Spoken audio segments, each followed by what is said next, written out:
I thought it was worth doing a quick rundown of all the things going on that are good at the moment. Obviously, Dippy in the Herbert started the week off. Went to the opening of that on Monday, and obviously we've got 3 years to go and see Dippy. It was rammed, sold out all week for half term, which is excellent. And then, of course, University Square, a new park and green space coming soon. People always go on about the lack of green space. There's a big one. There was a building. It's going to be a green space with a sculpture by George Wagstaff, who did Naiad and Phoenix, amongst many other things. Of course, I'm stood here next to Coventry Cathedral, which is good every single day. But I will continue walking about to try and explain what's happening. Obviously, always worth mentioning Drapers because there's this, packed event schedule. I think one of the piano performances is next week, and for half term, the cathedral put out some banners explaining that they're open because the Blitz Museum, which is in here, was open for all of half term. The Tower Climb was open for all of half term. The cathedral was obviously open, and Dippy launched. So all within this area. As well as the fact that the Guildhall, which is the main point of this clip, was also open and has a different, more extensive menu. And the news there is, as of April the 1st, you'll be able to have evening dinners in the Guildhall by the people from Coombe. So, all in all, excellent news for the Cathedral Quarter after years of not a lot really going on. So, from a new green space in the dinosaur to, a Guildhall open. Moving on from Bailey Lane, of course, the Golden Cross, iconic part of the corner. Planning application has gone in there to sort out all the external lighting. As you can see, it's blinking away at the moment.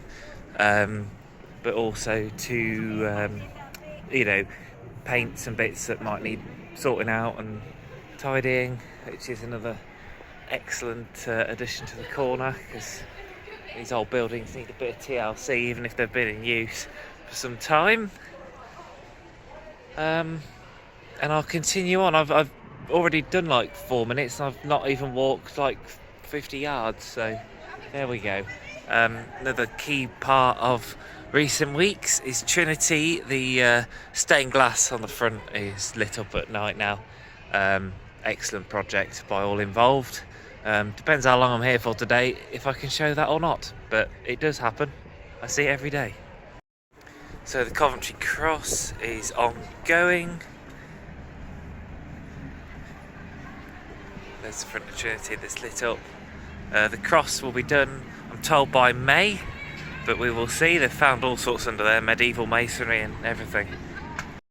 So even the small things, like the repairs by Skillingtons of the stone on the precinct, has started up again after the Christmas decorations. Sorry it's so loud, because there's a fun fair, it's half term. But as you can see, all the stone is being fixed, which for me is a winner, because I always moan about things being half-arsed and half-finished, but it is happening, and the restoration work has begun. So obviously Naiad has been there for some time, and I mentioned in another video about the plaques, that again, they're only about 3 weeks old, so the finishing touches are happening on the precinct. Again, another small piece of positive news.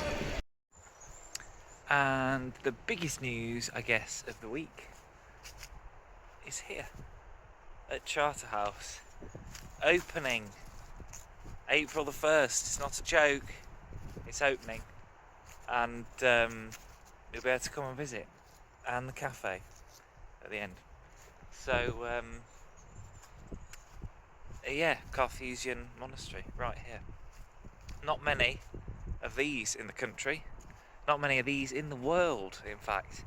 And it's never really been open to the public. There's been open days and things when volunteers looked after it, but it's been privately owned, and it was a city college for the later part of the 20th century, and it's been in private hands before that. So very exciting. This is World Heritage Site, and then there's stable block at the end, still being looked at. But yes, opening. That news broke this week too. So we had Dippy stomping his way into the Herbert, and then middle of the week, Charterhouse announced. And I'm going to continue my journey of news and things going on. But I mean, incredible. London Road, obviously behind me. The cemetery is another project from Historic Coventry that is already showing signs of use and things. You can go and have a look at the Anglican Chapel quite a lot at the time, events and things, and the inter in the graveyard itself. And the Nonconformist Chapel is also another project that's well underway, so you can go and see that. But I'm going to continue on my merry journey on this very cold and blustery day, but just doing a weekly roundup of just the endless fun and games that has happened. But this has got to be a winner. I went in when there was no roof a couple of years ago. Now look, ready to go. So a key bit of my next clip is Whitefriars. Elizabeth I stayed in there, which is obviously closed as well, but I'll explain more shortly. I'm right next to the ring road. I mean, again, they already planned that well. Next to a church that went 98 metres straight through here. I'm stood in the church now. But yes, Whitefriars, currently the home to a lot of the artwork and random bits and bobs of social history in the city, currently stored in there. But soon it will move somewhere else, hopefully. So, Whitefriars Gate, also under scaffold at the moment, because it is being fixed up after the fire when it was the Toy Museum about 15 years ago. It hasn't had anybody in it because it is a mess, but for no more.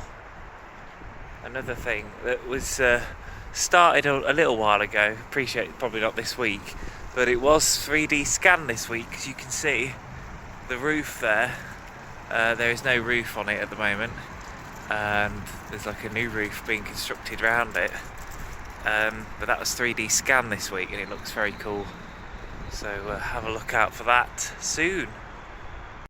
So the last part of my news is IKEA, which has been used as like a film set / base for the last year, and City of Culture had it as an office, but soon to be the cultural gateway to the city, with partners such as the British Council and the Arts Council to store their UK-based collections, which is about 16,000 bits of art, as well as CV Life, which is the Transport Museum, to move all their cars in, and the Herbert to move all of their collections out of Whitefriars, which is obviously a very important thing indeed. So this is a massive building with flexible floor space, so there'll be 2 floors that they get to decide. There might be a tenant, it could be community use, should it be useful, could be anything. And then on the ground floor here will be a cafe for the public to always use, and I'm sure they'll be working with the uni on things and lots of other partners, but all this frontage will be changed. There's me. So there'll be a big difference in this area because City Centre South is taking place over there. There's Harford House, there's something in there that's very important, isn't there? All this is getting demolished imminently. So over this side of the road will be very different, this side of the road will be very different, and there's a lot going on. I mean, it's an incredible project. I'll put a link in the description, but it's such a big building, you can fit the Wave in it, inside it, which is our leisure centre and splash pool, and all of the blue cladding is going to be spray painted. In the designs it's black, but might be a dark grey, and there'll be some other motifs added to the bottom floor because it's not very inviting at the moment, but they are going to add some sort of arty designs because it's going to be a massive art hub, which is obviously very good.